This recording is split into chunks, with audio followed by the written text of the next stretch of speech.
Still can't make macarons? Or you can make them, but they're crap? Watch this video for my foolproof macaron recipe. For macaron filling recipe and advice, subscribe to my channel and hit the bell to be notified when I post a new video. If this is your first time making macarons, or you've been making them for a while and they're not consistent, by the end of this video, you'll have a recipe to make delicious French macarons. This is the recipe I used when I baked out of my home, and now I use it to make macarons at my shop. Okay, so we're starting. Pour the powdered sugar into the almond flour, then whisk that up. Then you're gonna put that into the sieve, put it all the way through, and you're gonna have about that much, and just throw that out. Then you're gonna sift it all again. So 2 times, you're sifting it twice for now. Now you're separating the yolks from the whites. You have to use a scale. I would not give you the recipe in cups. I don't know if it'll turn out. And you keep pouring it back and forth into each shell, and just kind of shake out the excess. There are many ways to do this. Some people say you crack the egg into a bowl and then you take a water bottle and you squeeze the water bottle. I don't know, Google it. And then other people will crack it and then they'll take their hand and they'll transfer it, and I just don't want to touch it. I mean, it's kind of gross. If you're new at this, you should separate each one into its own bowl and then add that so you don't accidentally get any yolk. You don't want any yolk in the whites. So you keep doing that until you get to the desired level. Now you add the granulated sugar. You have to do the exact amount. Now we're gonna make the meringue. Turn on your stand mixer to low speed. If you're using a KitchenAid mixer like I am, I turn it up to the second lowest setting and let that go for about 50 seconds or until the egg whites get slightly frothy and lighter in color. There will be tiny bubbles, but it will still kind of look like egg whites. Without stopping the mixer, you're gonna add a pinch of cream of tartar and let that mix for about 1 minute and 15 seconds. That sounds specific. It has to be. Okay, then it will look smoother and the bubbles will be even smaller. It should be lighter in color and you'll start to be able to see lines in the froth from the beater. Then you're gonna slowly add the granulated sugar and turn the mixer up as high as it will go for about 2 minutes and 50 seconds. Okay, so for about 2 minutes and 50 seconds. It will start to look creamy like marshmallow fluff. It's not ready yet. See how it looks creamy and smooth? Okay, so turn it back on high for 2 minutes and 35 seconds, then check it again. You'll start to get the hang of this and you can make your own weird times up, but until you do, you have to use my times. Okay, no, still not ready. See how it's kind of smooth in there? I like to look in the bowl instead of the whisk because there's so many variations of stiff peaks. Turn it back up to high again for about 1 minute and 30 seconds. Okay, then check it again. Okay, that's perfect. See how the different stages look back to back. In the last one, the meringue forms a higher clump. That's what we want. Okay, when you tap the whisk on the bowl, the meringue should come out in a clump.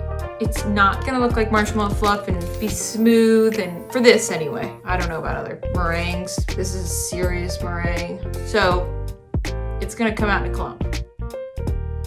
So now you're gonna fold. This is kind of the hard part. It's not the hard part, it's just the hardest to get the hang of.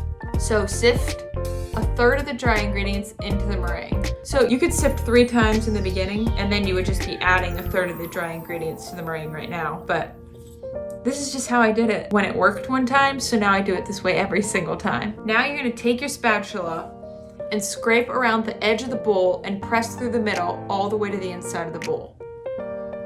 After each fold, you're going to turn the bowl slightly. So you're gonna scrape around, press through, turn. Scrape, press, turn. Okay, so you scrape, press, turn. Make sure you're really pressing all the way through to the inside of the bowl and scraping towards the bottom, not just the sides. Like really get under the batter and fold under, fold around, not just the sides. Do this 10 times. Then you'll add another 1/3 of the dry ingredients and fold 10 more times. So each scrape, press, turn is 1 fold. Add the rest of the dry ingredients and fold 20 more times. See how I'm scraping the bottom of the bowl too? Make sure you do that so everything is incorporated. This is where you would add food coloring if you're gonna add food coloring. But if this is your first time, I would make them without food coloring. Now, after 20 folds, you're going to check it by lifting up some of the batter with the spatula and letting it run down into the bowl. If it falls off in clumps like this, it's not ready. Fold about 16 more times and check it again. See how it's falling a little better, like it's smoother? That's getting closer. What's your favorite macaron flavor? Comment below. Okay, fold about 11 more times and check again.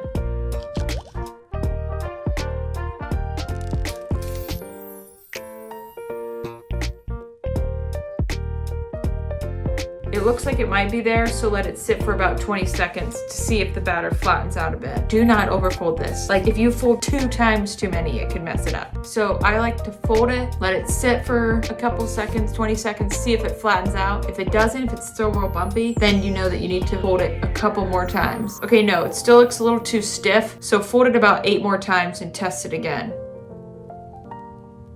Okay, that's looking good. See how it kind of ribbons there and the batter looks thinner as it's falling off the spatula? That's what people mean when they say that ribbons or it's like lava. That's what we want. You don't want it to be too thin though, or the macarons will be flat and they won't have feet. So let that sit for about 30 seconds to make sure it kind of flattens into itself. The ribboning thing you just folded, you just kind of waved in there should fall into the batter, but don't let it sit any longer than that. This batter cannot sit and wait. Twist the tip of the pastry bag into itself. Then fill the pastry bag with all of the batter.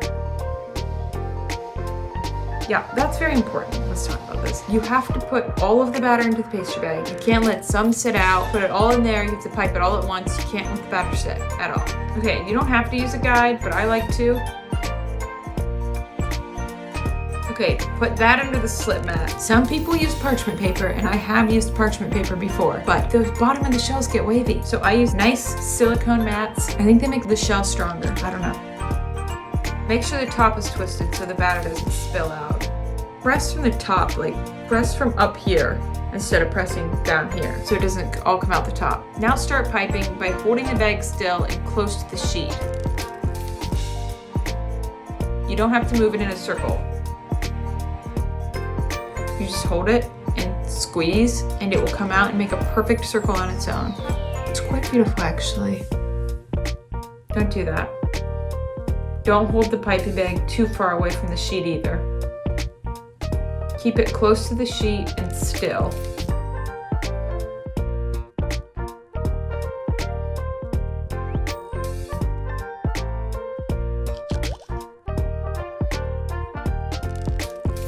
Now immediately slam the trays down really hard twice to get the air bubbles out. I never pop the bubbles after tapping. I don't know. I guess you could. I just don't care. Now you have to get the guide out from the slip mat.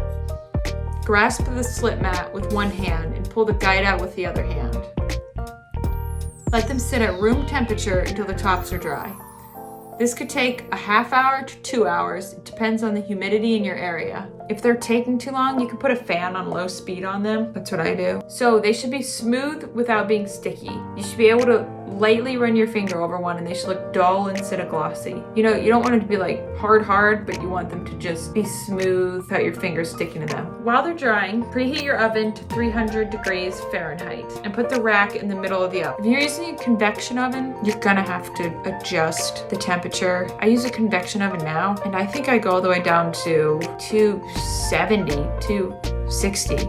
Like I don't even know if I'd burn my hand in there. If you have a convection oven, you probably know how much to lower the heat. But comment below if you have a convection oven. Put the rack in the middle of the oven. Only one. You can only bake one tray at a time because, you know, you really just have all day, don't you, to make these. So bake one tray at a time for 18 minutes, then let it cool completely. They should have risen a little bit and developed these little feet. Sometimes they'll pop right off, but usually you'll have to push it off from under the mat. But just make sure that they're absolutely cooled by the time you do this, or the bottom will tear off and you'll cry. And it's just not fun. Check the link below for the recipe. Don't forget to join the Michelle's Macarons group on Facebook where you can connect with other macaron bakers and get answers to your baking questions. If you still have questions about making macarons, check out these frequently asked question videos. Now that you know how to make the shells, you're gonna need filling recipes. Here are some of my favorite filling recipes.